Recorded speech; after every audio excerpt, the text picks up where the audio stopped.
guys, it's Tim, and this is Pro Wrestling Unlimited, as it's Wednesday, and we're here to talk about AEW Dynamite. As far as Dynamite does go, I thought it was a really good show. It had a great open, a great middle, and a great close. And the Samoa Joe we saw at the end of the show, I don't know if you saw my tweet, that's my favorite version of Samoa Joe. Badass. I don't care about anybody. I don't follow the rules. I do whatever. That's my favorite version of Samoa Joe. We've seen it in TNA. We've seen him in WWE like that. Now we finally got that version in AEW. It's great. But Luke, what's going on? How was your Christmas? And what did you think of tonight's Dynamite? I had a great Christmas. I hope everyone had a great Christmas. I got a lot of things that can help improve my streaming in the future. But as far as Dynamite goes, I thought it was a good show. Seen a lot of good matches. They didn't really build up too much going forward. The only thing they really kind of built was Danielson and MJF. They built that up a little bit, but I thought you said the Samoa Joe, that's my favorite part of Joe. Still Joe is the best Samoa Joe. I mean, I don't really care much for babyface Joe. I mean, it's cool. Still Joe is the best Joe. Oh, yeah. And as you said, like you said about the whole, they didn't really build up to anything going forward. I mean, next week's a big Dynamite. It's the revamp of Dynamite. They got new graphics. They're going to have a new stage, possibly, most likely a new theme song for the show. And they're changing a bunch of stuff up.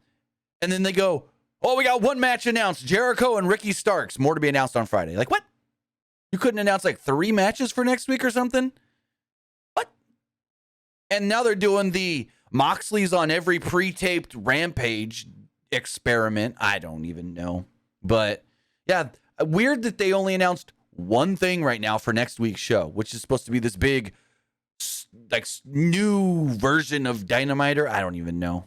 So we'll see. They got new graphics. They're they're red and blue and stuff. So yeah, I see everybody in the chat talking Dragon Lee. We are going to talk Dragon Lee at the end of the podcast. We're going to talk about Dynamite, and then we'll talk about the Dragon Lee news as far as both reports from Mark Raimondi of ESPN and from Cubs fan from Lucha Blog. They both got some reports regarding Dragon Lee going to WWE, even though, he and Dralistico won the AAA tag titles tonight from FTR. So that's what the hell? We're going to get into all of that towards the end of the podcast. So if you want to hear us talk about our thoughts as far as the Dragon Lee stuff and what's being reported right now, late breaking, it's all kind of breaking here in the last, 20 minutes. So anything we can find, we'll let you guys know what we do find, and we'll talk about all of that. But with that, I want to say thank you if you're watching live,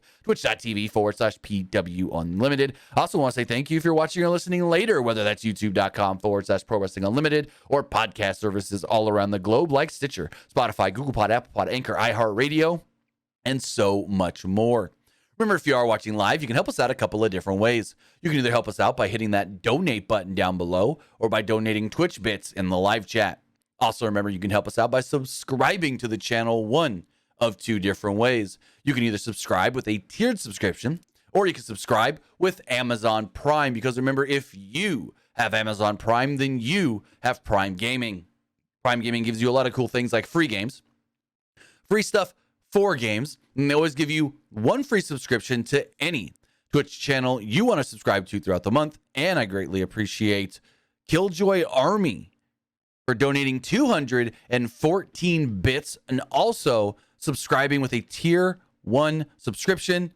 You guys can subscribe with a tier 1 subscription. You guys can also subscribe with Amazon Prime. You link that Prime account to your Twitch account. Bada bing, bada boom, your Prime Gaming.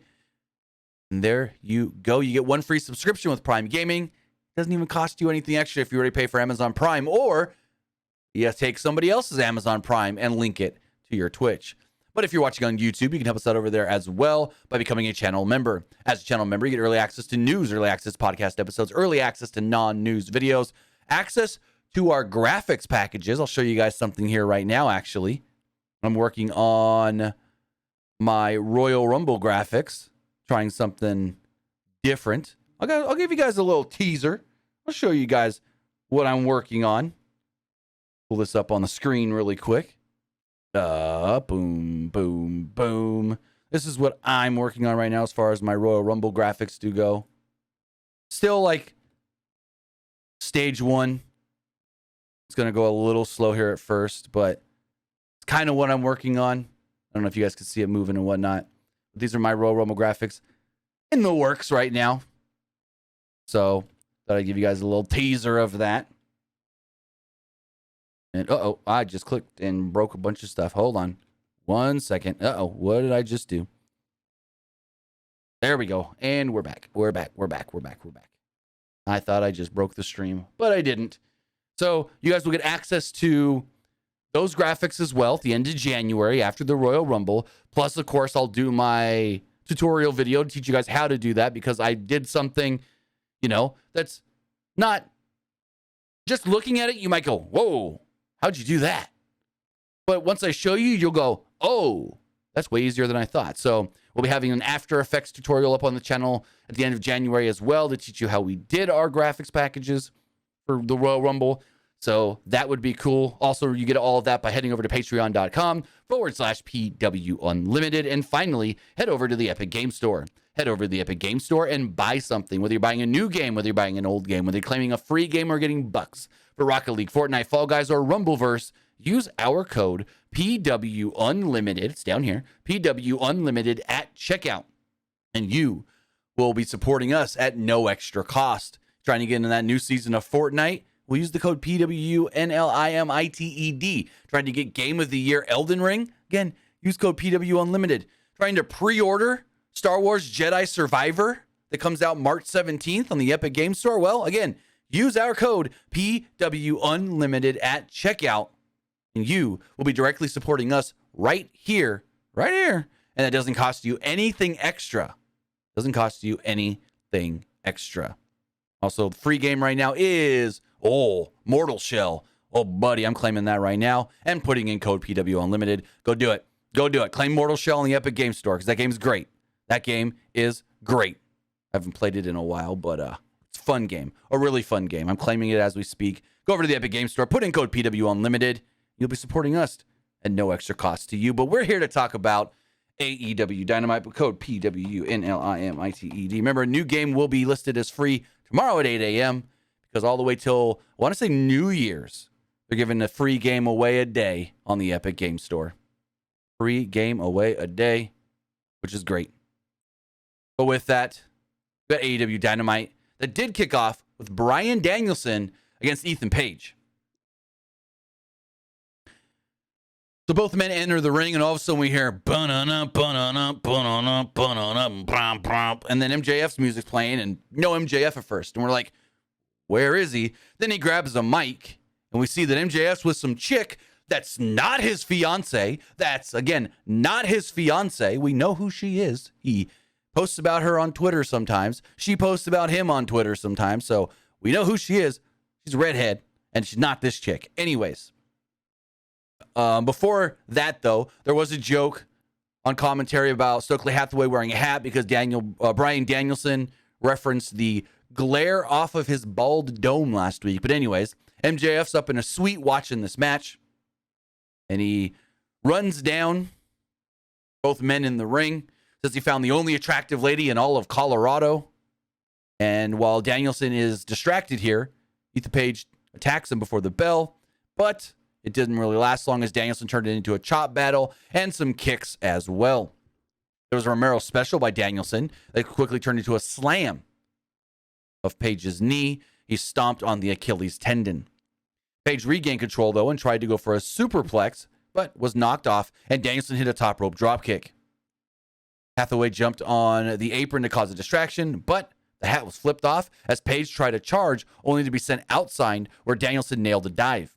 Hathaway again ran a distraction, this time successfully as Page hit a pump kick.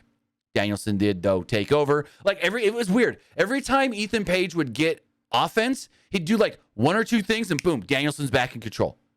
Very weird. Danielson was able to float over a suplex into a release German to kind of reset things as he lit Page up, who did manage to get in a shot, but then Danielson took over again.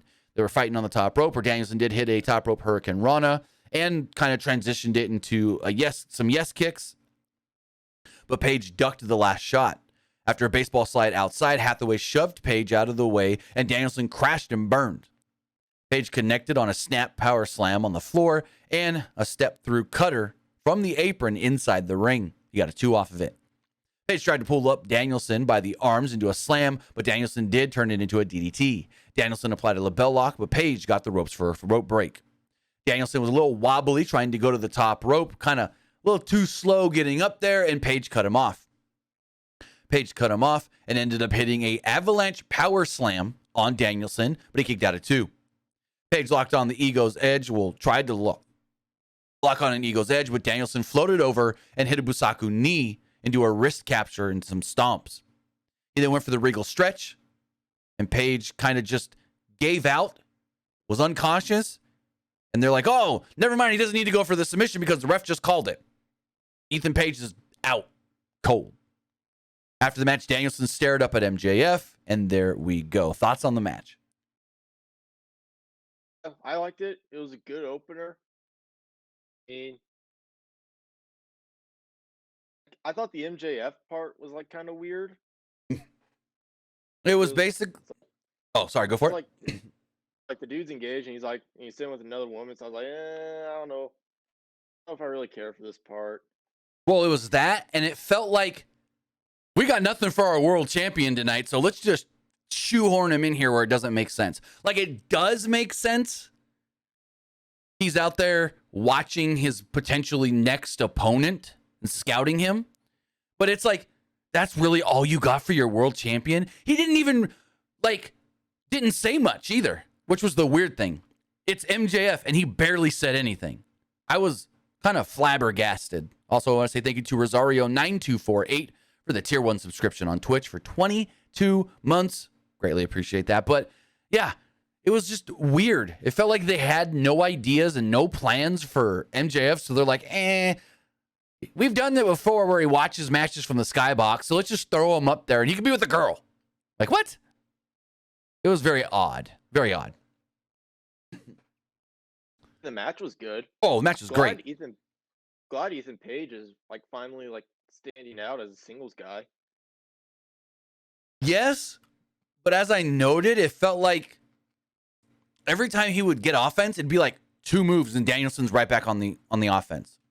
It's like they wanted him to get offense, but didn't want him to look better than Danielson, or even, in my opinion, super equal to Danielson. I thought he could have looked more equal to Danielson.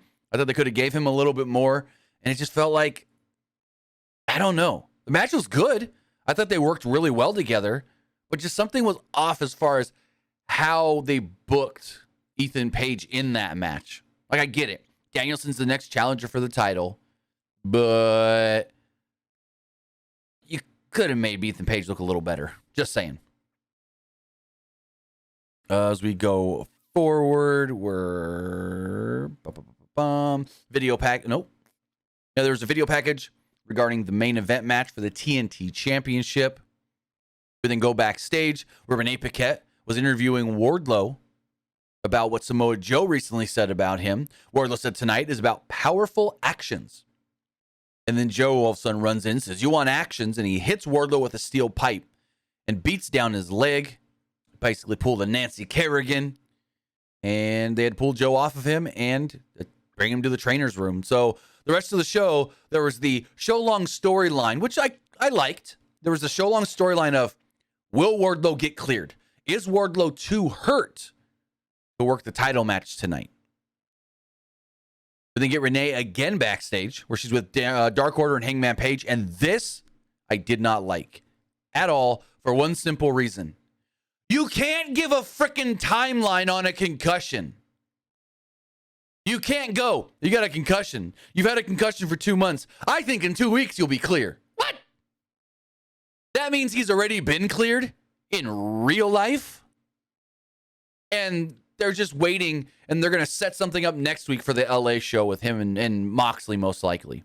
But I was not a fan of Hangman going, well, I've had a concussion, and I don't know when I'm going to be ready. I don't really want to talk about it. And then the doctor coming in and going, hey, you need to stop all this getting involved with Moxley stuff because it can prolong your recovery. And from what I see, I think you'll be ready to go in 2 weeks.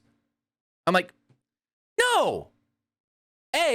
If he had a real concussion, they wouldn't have been letting him get physical over the last however many weeks with Moxley. And B, you can't tell somebody you have a concussion. You've had a concussion, but I think you're going to be cleared in 2 weeks. I think you're going to be cleared in 2 weeks from your concussion. No! I know people that have had concussions, and it's more of a one day you're not cleared. And then one day all of a sudden just poof, you're cleared. It's not a you can see that they're getting better. You could see that somebody is progressively getting better, but there's still not a, oh, you're going to be good in X amount of days or X amount of weeks. You can't do that with concussions. You can't because everybody's concussion is different. Everybody recovers from concussions different. And some people can get multiple concussions, and sometimes they're cleared within a week from their concussion, and sometimes they'll suffer another one where they're not cleared for 3 weeks, a week. It's just kind of,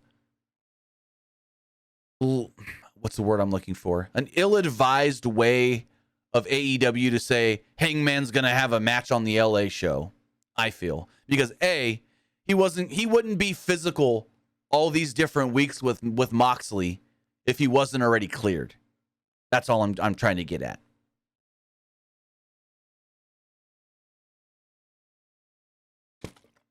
But moving forward, speaking of Moxley, he was in action. Took on Top Flight as he teamed with ROH World Champion Claudio Castagnoli. Oh, this match was really good. I thoroughly enjoyed this match. Top Flight tried to get the advantage early on, but Claudio caught Dante on a dive and slammed him into the railing. While Moxley sidestepped Darius from Tope, the BCC took advantage with some fast in and out tags. Claudio slowed stuff down with his power while Moxley lit up Darius with some corner strikes. Moxley then drove his chin into the head of Darius and racked at the back before Darius fought back with the top rope dropkick. Dante then made the hot tag and ran wild with the dropkick and a standing moonsault for a 2. Dante foolishly started a striking battle with Moxley and quickly lost before Darius clipped out his leg and Top Flight took control during a commercial break. Moxley was worked over the entire break, which most breaks they actually showed on the TNT app or the TBS app. Some weeks they don't show us the picture-in-picture, and then some weeks they do, which is very weird. So this week, I'm thinking about it. I think we saw most, if not all, of what I believe was all of the picture-in-pictures. Moxley hit a front suplex on Darius at one point that allowed Claudio to make the tag and run wild with a bunch of uppercuts. Darius put a stop to his brother suffering the giant swing at one point. Dante then literally leaped over his brother multiple times to get Claudio to break the hold. The Top Flight tried a double suplex, but Claudio overpowered and suplexed both of them instead. There's some fast-paced action and a combination offense that pinballed Claudio around until Moxley broke things up and everyone kind of just was down and the crowd was chanting, "This is awesome." Also forgot to mention earlier, this crowd in Denver was great. This was a great crowd tonight. Like, holy crap, good. There's a "This is awesome" chant at one point. I believe it might have been the second time in this match when everyone was down towards the end here. Dante avoided a pop-up uppercut at one point and hit some super kicks on Claudio as Dante hit a dive on Moxley, while Darius connected with a one-man Spanish fly on Claudio for a 2. Darius blocked another uppercut into a backslide, but Claudio rolled through into a neutralizer for a 2 that almost got the pin, but didn't quite get the pin. It's like 2.8. There's some anvil elbows that made Darius nearly unconscious as Moxley planted Dante with a paradigm shift on the floor. Darius tried to do some more stuff to Claudio, but Claudio was able to get the advantage here. He took his mouth guard out and hit a home run uppercut on Darius. This would allow him to pick up the pin and the victory as they gave the pin to the ROH World Champion Claudio Castagnoli. Great match. I thought Top Flight looked amazing, and of course, Moxley and Claudio are always going to look great. Yeah, I thought the match was great. The only part I really didn't like at the beginning of the match, Top Flight, they were trying to jump boxing Claudio, and then they failed. I thought that kind of made them look dumb a little bit. I mean, yes and no. I can see where they'd look dumb, but hey, at least they tried to get the advantage on the guys that they knew were going to be better than them. Honestly, in my opinion, I think maybe in a year or so, I can honestly see Top Flight being AEW Tag Champs in about a year. If they can both stay healthy, I can see it. But Because that's I think Tony Khan really likes Top Flight. Like he was waiting for like Darius to get healthy. yeah, that's just been the problem is Darius is injury prone. And then once Darius was good, Dante got hurt just randomly. So that's been their kind of what's hampered them from success. Also, Kid Vicious in the chat says, curious, do you know who Nancy Kerrigan is? Well, I wouldn't have mentioned her if I didn't, you jackhole. Yes, she's a figure skater that got freaking beat up by basically Tanya Harding's husband and friend because they thought she was better than Tanya Harding and wanted to make sure she didn't. It's a whole thing. It's a whole thing. Go watch I, Tanya. Go watch I, Tanya with Margot Robbie. I wouldn't have mentioned her if I didn't know who she was, you jackhole. Anyways, Renee Paquette, she's backstage with Kip Sabian, Penelope Ford, Orange Cassidy, and best friends. Sabian said that he eliminated Cassidy from the Battle Royal, so he wants an All-Atlantic Championship match. But Trent would interrupt and say, no, well, you may have, but then, well, I eliminated you. So by all accounts, you eliminated the champ. I eliminated you. I'm better than you. I should get a title shot. So his own buddy wants a shot, and the match was made official. It's happening on Rampage this Friday. Trent against Orange Cassidy for the All-Atlantic Championship. And then Kip Sabian said that he's going to protest it. And later on in the night, even though they already said here that it's on, they confirmed it. Yes, Orange Cassidy will defend the All-Atlantic Championship this Friday on Rampage against Trent. That should be a pretty good match. Okay. I think it could be fun. I don't really like Kip Sabian's like gimmick though. He's just a whiny little. He's just a whiny little bitch. That's all it is. He whines about everything. I really like the whole like box thing where he has like a box. Well, that's dumb too. I don't really care for that. I don't really care for that. Bring back Miro to beat his ass again. I don't know. They ain't doing nothing else with Miro. So then we got Hook, and I'm not really a fan of all this Hook stuff that they're doing with the firm or whatever. So Hook took on, I think his name was Badlam Links or something like that. Badlam Links. Hook lit him up in the corner with some strikes and threw him basically all the way across the ring. He charged at him in the corner with the lariat and then threw him again with the overhead suplex before locking on the red rum and quickly getting the submission victory. Then after the match, out would come Stokely Hathaway, Lee Moriarty, and Big Bill. We can't call him W. Morrissey anymore. It's Big Bill. Like, who the hell came up with that name, Big Bill? Come on. So he comes to the ring, and they talk trash on Hook. They're like, oh, yeah, your dad tries to tell us every week how much of a badass you are. Try to compare him to Southwest Air. Jungle Boy Jack Perry would come out and make the save. And he took out Moriarty while Big Bill had a face-off with Hook. After a brief little scrap, Bill nearly hit a chokeslam, but Jungle Boy cracked him in the back with a 2x4, and the firm retreated.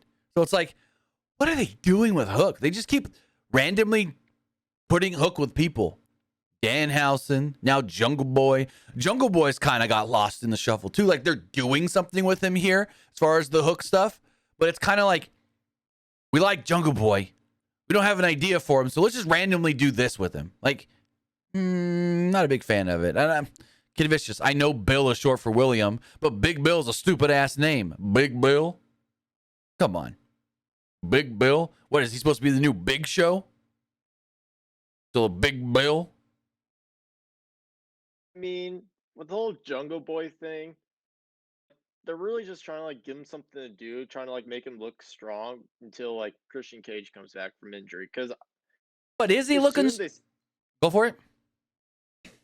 Well, I think their whole idea is they want to look him like against like big wrestlers. Because he beat Luchasaurus, he beat Cage a few weeks ago. So they're trying to make him look strong. It's like these big guys, so look strong when Christian Cage comes back. But he kind of hasn't looked strong yet. I mean, he got chokeslammed on the ring apron during that battle royal. Then they chokeslammed him into a dumpster. So it's like, I guess he'll get the win, him and Hook in the match. Because they're going to eventually do Hook and Jungle Boy against Lee Moriarty and Bill.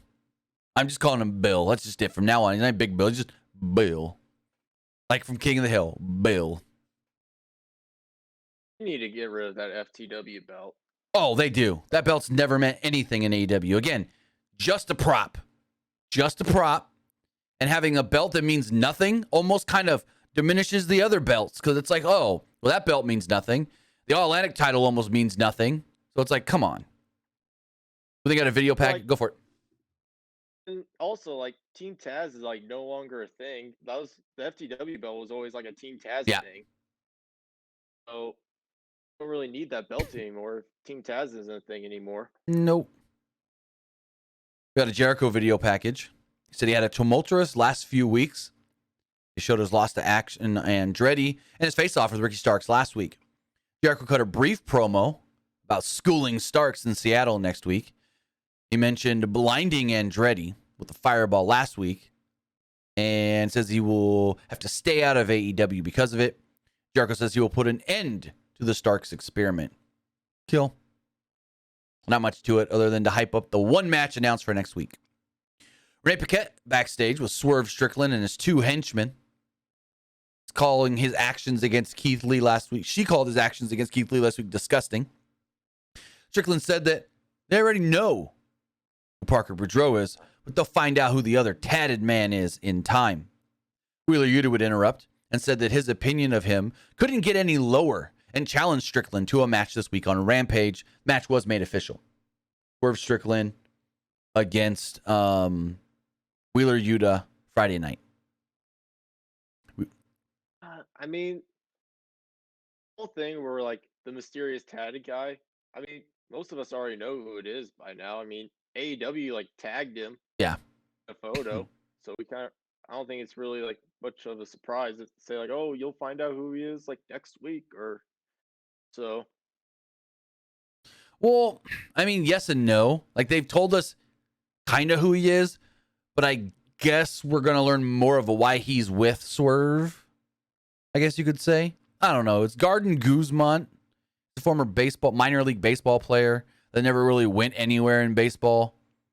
So, kind of like failed out of baseball, to be completely honest. I think he was drafted in the second or third round in 2011 by the Tampa Bay Rays. He played for their minor league team. Then he went and played in Mexico. Then he came back to AAA ball, I think, with Sam. Because I did some research on him this week. So then I think he ended up coming back and played under the St. Louis Cardinals. And then at one point was traded over to Houston and played under the Astros AAA system. So he was an outfielder that was quick, that was shifted around 2 or 3 times, and even once kind of like failed out of the MLB, went to Mexico, came back, and hasn't really played baseball in the last couple of years. But yeah. Garden Guzman is his name. And then we had a freaking awesome best of 7 Falls Count Anywhere match. It was the trios, the Elite against Death Triangle. This match, oh man, I liked this match. And I liked what's the word I'm looking for? I liked the creative finish they did as far as both teams trying to go for the victory at the same time and one just barely getting it over the other. I liked the way they did that. And we saw the picture-in-picture and like all the action going on, different places, different times at the same time. I really thought that the way they did this as far as Omega going forward and getting the win at the same time as Pac was trying to pick up the win in the ring and this and that, I liked it. I liked the way it all ended.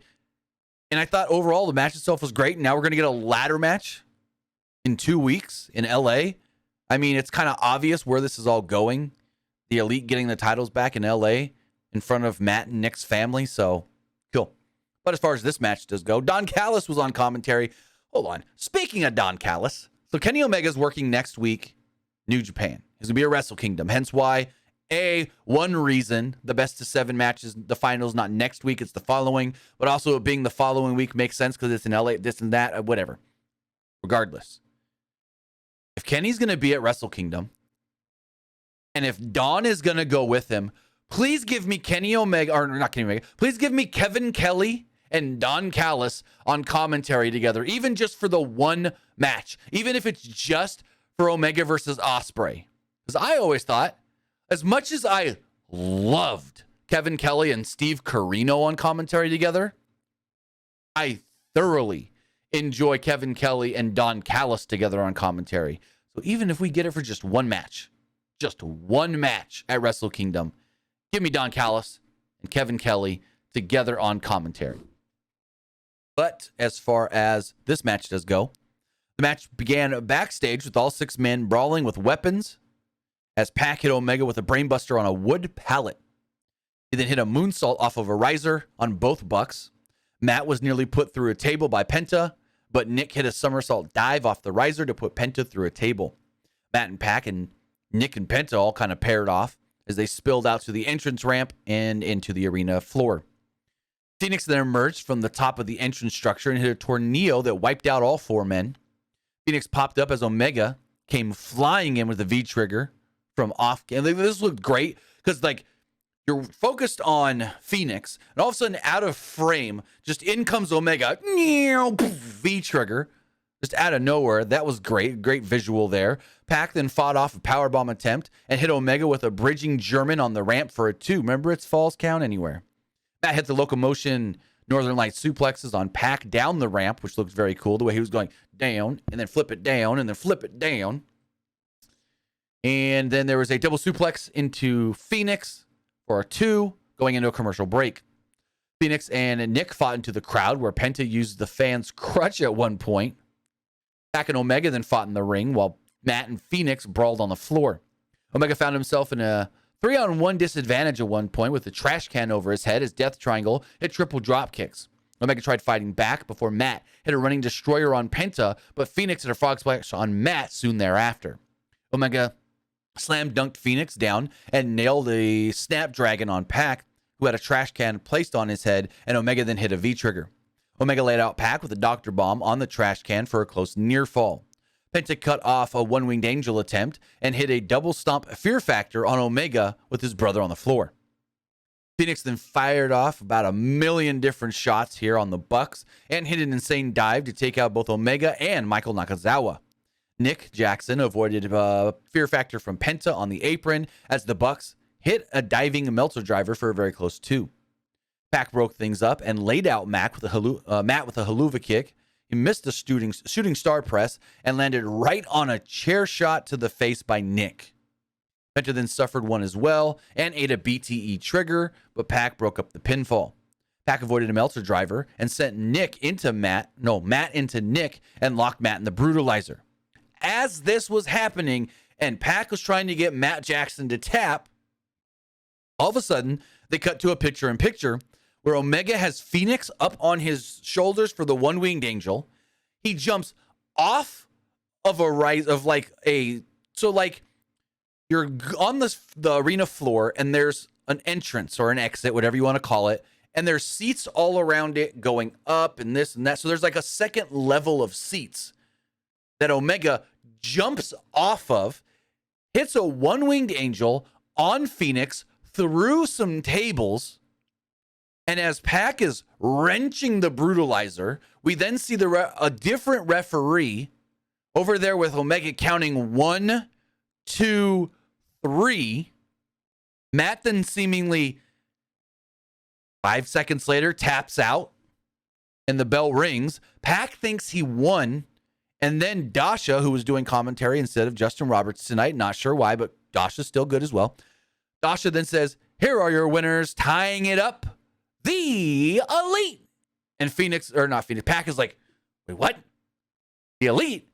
How the hell they win? I just made this guy tap." The Elite, along with Michael Nakazawa and Brandon Cutler and whatnot, all celebrate on the ramp as Pac takes off his face mask and is pissed off. Tied up. It's 3-3. We're going to match 7 in LA, and it's a ladder match It's a frickin' ladder match. What do they call it? Escalara de Muerte or something like, I don't know. What did you think of the Falls Count Anywhere trios match? I thought the match was good. I like the beginning part, like kind of like out of nowhere they're already like brawling. I Right? thought that was pretty creative. I kind of like that though.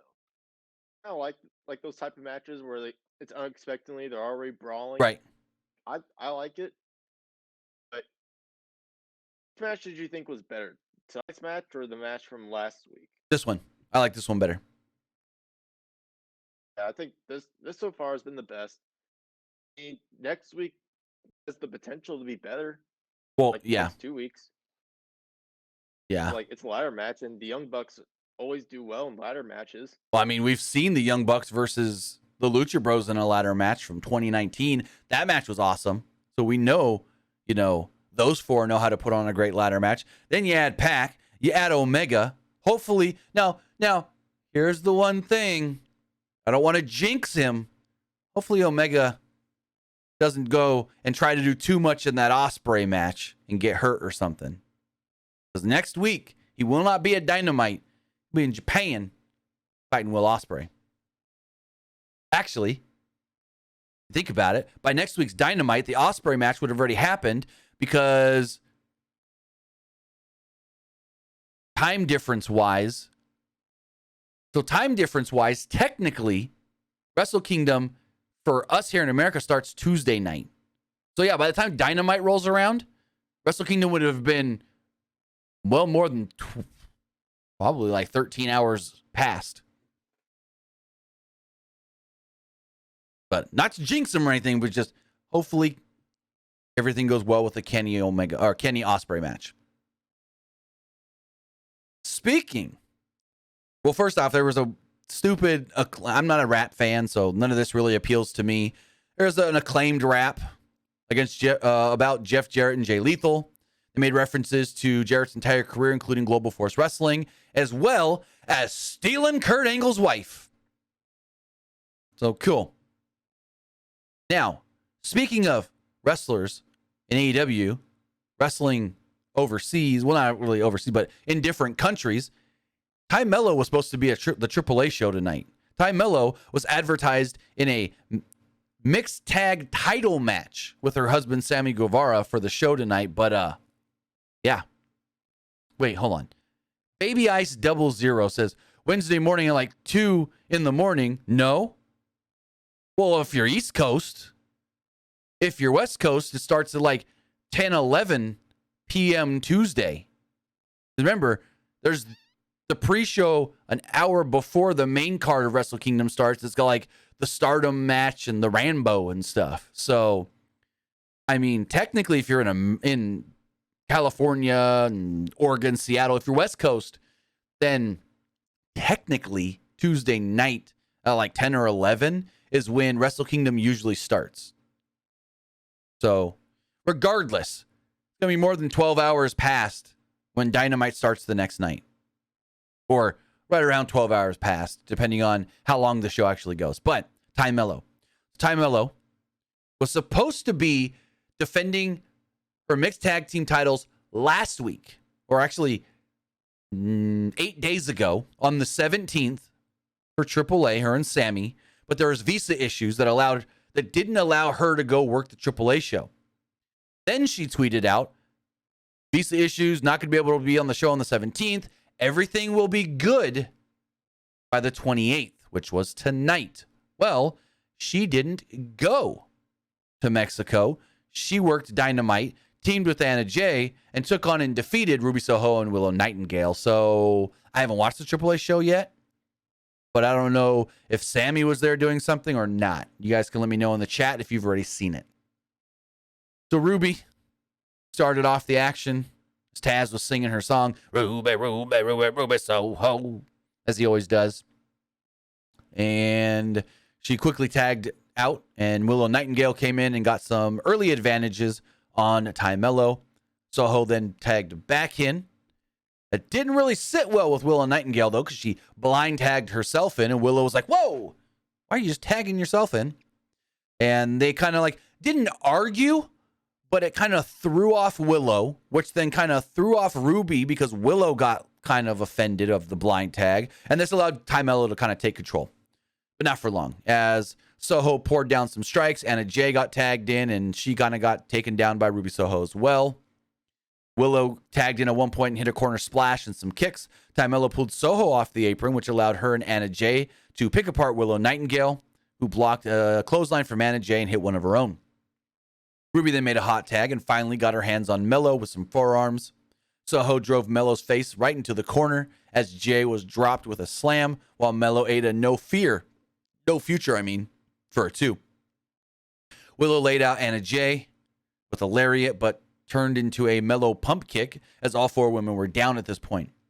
Mello was able to hit a DDT on Soho, but Nightingale tackled Jay to pile everybody up yet again. Willow then hit a snap suplex on the floor on Anna Jay as Soho and Mello traded headbutts in the ring. Soho then collapsed onto Mello and got a 2 off of it.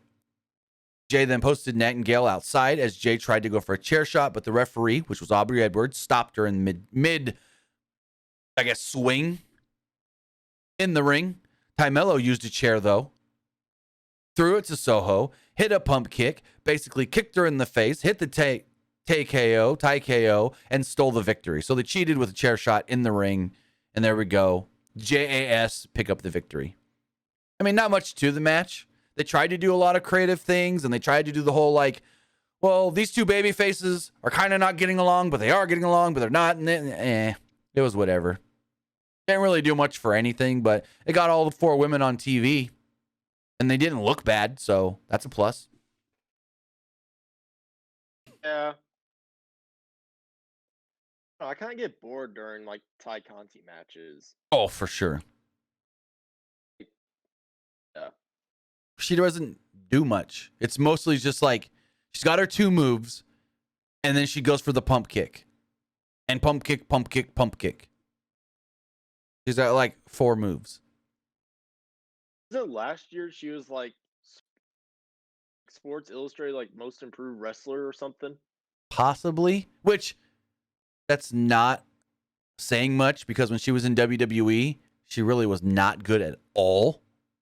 So when she came to AEW and got better because she was being trained by Dustin Rhodes, well, yeah, when you're going from almost 0 to, something, yeah, that's pretty improved. So all of a sudden we see the Guns trying to leave during the show, and Lexi Nair, who soon may be Lexi Morrissey because she's engaged to Big Bill, leaving she stops them. She's like, where are you going? They're like, oh, hey, she's like, well, Dynamite. They're like, we gotta go. And they're like, she's like, go where? Dynamite's not even over. Why are you leaving?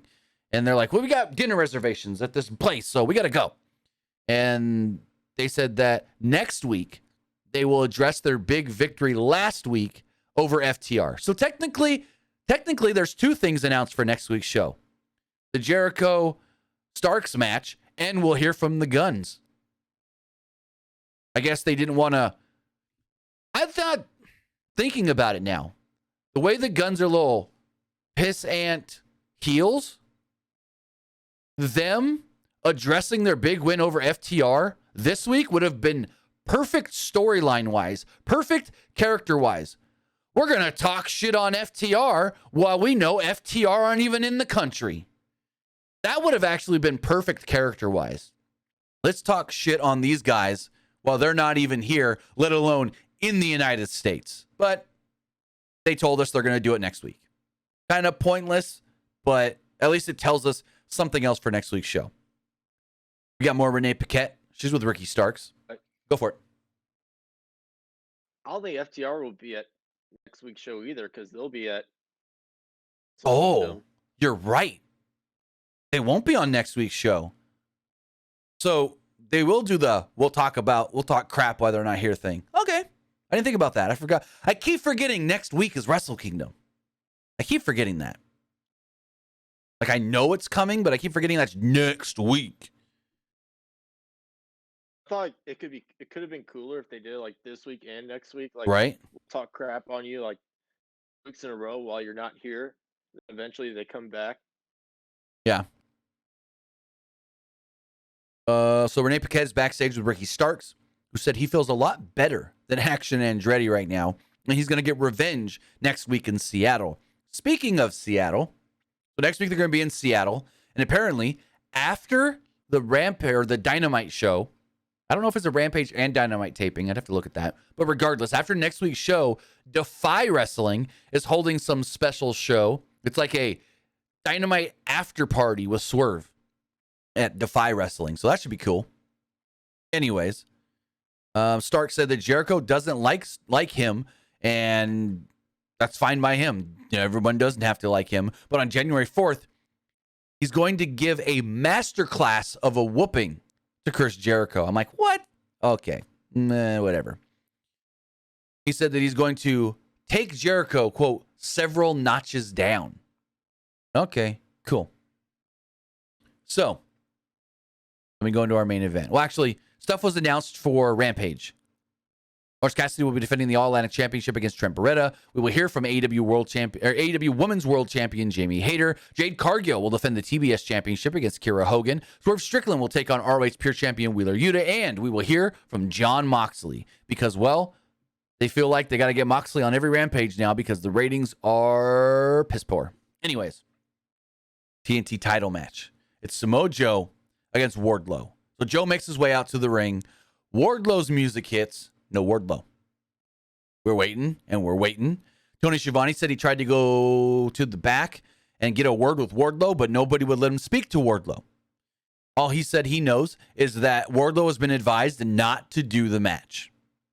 All of a sudden, out comes Wardlow and a bunch of referees and whatnot. They're trying to stop him, and he's pushing them all off. No, and he's limping down the ramp. He's like, I can do this, and he gets in the ring.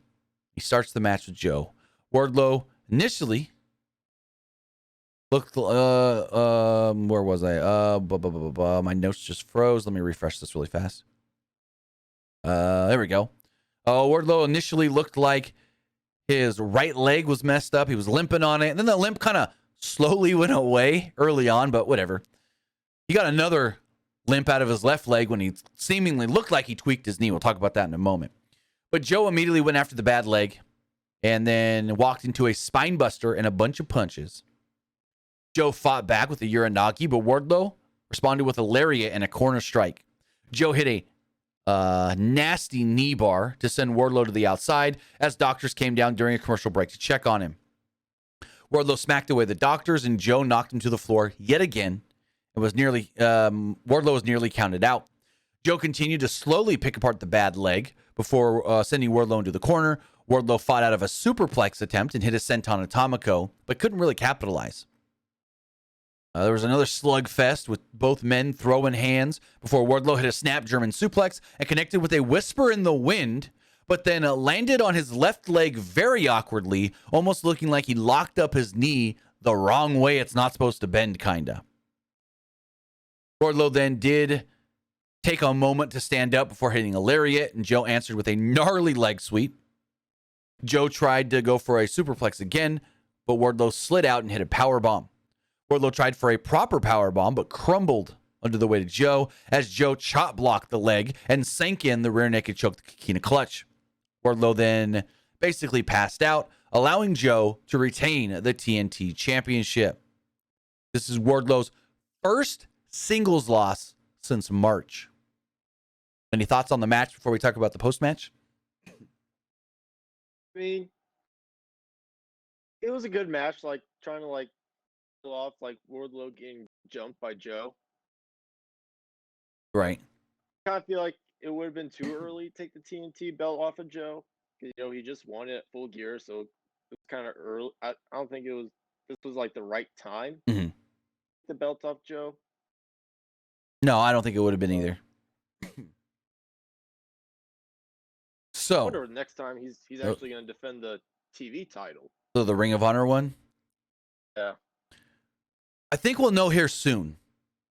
Possibly. Because Tony Khan did state after Wrestle Kingdom, we're going to hear more on the weekly Ring of Honor show. He said we have to get past Wrestle Kingdom because New Japan's going to be involved in whatever this is. Which leads me to believe that maybe, I could be wrong. Maybe they're going to film it in conjunction with New Japan Strong. and film it there at like the LA Dojo or wherever they film that show. And that's why it's in conjunction with New Japan. Maybe New Japan Strong and wherever this Ring of Honor TV show is going to merge. I don't know. I just know that back in 2019, they told us we were supposed to get freaking New Japan of America, and we ended up just getting New Japan Strong because of COVID. So hopefully we know within the next week and a half, 2 weeks, what's going on with Ring of Honor and all their titles and championships. But post-match, Wardlow was slowly trying to get to his feet. Joe attacks him. Referee's trying to pull Joe off, and he does. But then Joe jumps out of the ring, grabs a toolbox, and pulls out some scissors. Referee's trying to stop Joe. And all of a sudden, well, you know what Joe's about to do, and Joe does it. He cuts off. Well, first, he headbutts and knocks out referee Paul Turner, and then cuts off the ponytail man bun of Wardlow. Joe then holds up the TNT title and Wardlow's hair, as all of a sudden the music of Darby Allin would play, but Darby's nowhere to be seen. Darby would then all of a sudden jump in the ring behind Joe and hit him with a skateboard, sending Joe running from the ring. Allin then seemingly kind of posed with the TNT championship. He kind of like crawled over to it and made a motion of, I want the belt. And that's how the show went off the air. Joe retreating and Darby basically saying, I want my TNT title back. I liked it. I think Darby and Joe, we've seen it already where Joe won, but I think it's going to be a good rematch. Joe does need opponents, so why not? With that's everything we thought of tonight's AEW Dynamite. Now I'm going to go to the polls really fast. Then we're going to talk about Dragon Lee. As far as the polls do go, Twitch poll. 67% liked the show. 22% thought it was. 22% didn't like the show, and 11% thought it was just all right. As far as the Twitter poll does go, 69% liked the show. 15% thought it was just all right, and 15% did not like it. And finally, the YouTube poll. Let's refresh that really fast.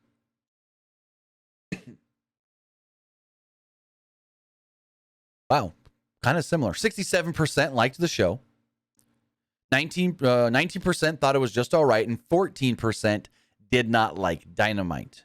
Now, Dragon Lee. What the hell is going on with Dragon Lee? Dragon Lee teamed with his brother Drilistico tonight at the AAA show to take on and defeat FTR for the AAA Tag Team Championships. So, you got new tag team champions. No longer FTR. It's Dragon Lee and Drilistico. And then we get the news. Oh, hey, by the way, Dragon Lee has signed with WWE. Dragon Lee announces that he's leaving AAA for WWE. He says it in the ring. And so, yeah. We do have two different stories here. There's a little bit of conflicting news. I'm going to read the first one here from Cubs fan over at Lucha Blog, where he states, quote, former CMLL, New Japan Pro Wrestling, and AAA luchador Dragon Lee has signed with WWE, according to Sports Illustrated. Fans should expect Dragon Lee to start with the promotion in February, as WWE has already began producing introductory videos on Dragon Lee. WWE has been aware of Dragon Lee for a while and hasn't really made any moves to sign him until he appeared on the August 17th edition of AEW Dynamite. WWE reached out to bring Dragon Lee and his older brother Drilistico in for a tryout quickly after their appearance in AEW.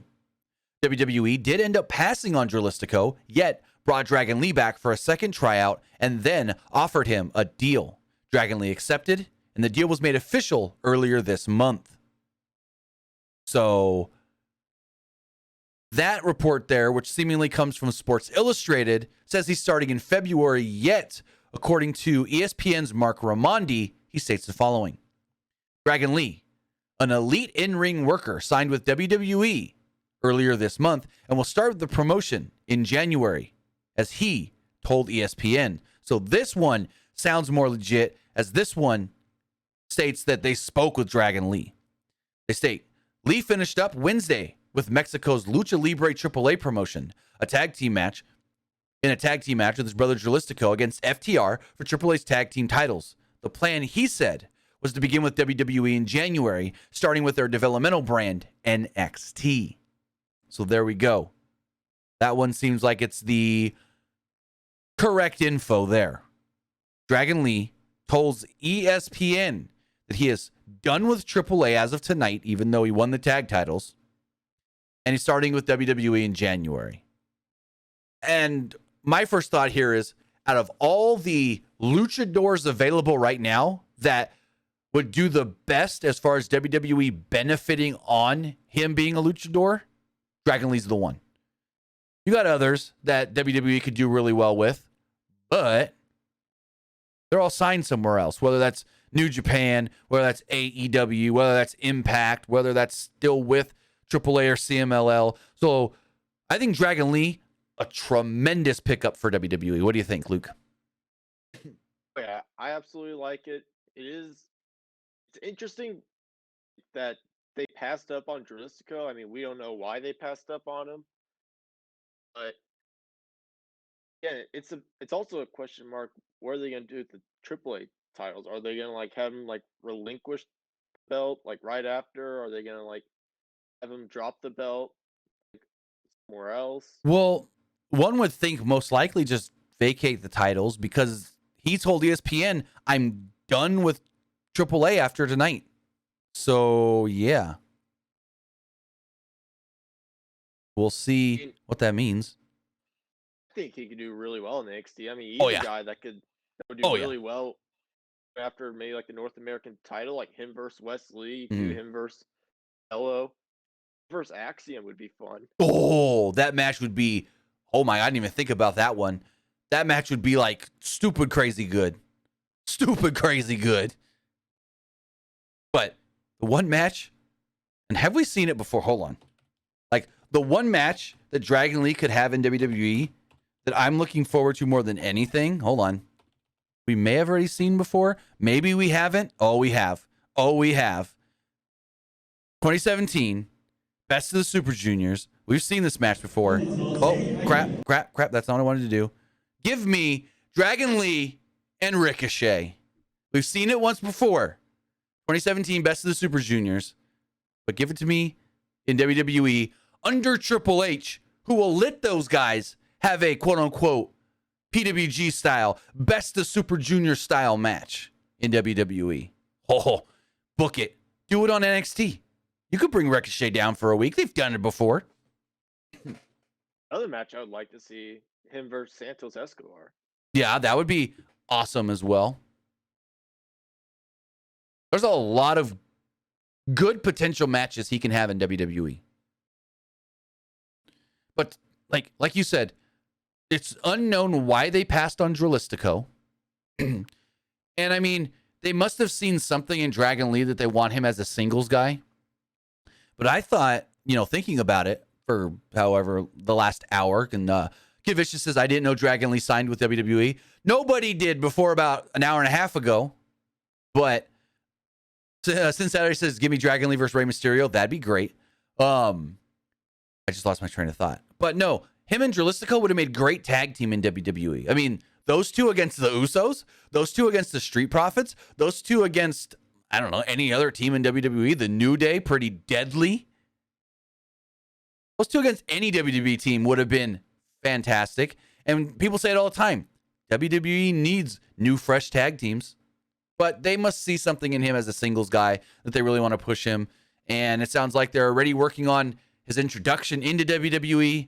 And if he's supposed to start in January, then we'll probably see the first video package at New Year's Evil, I would expect.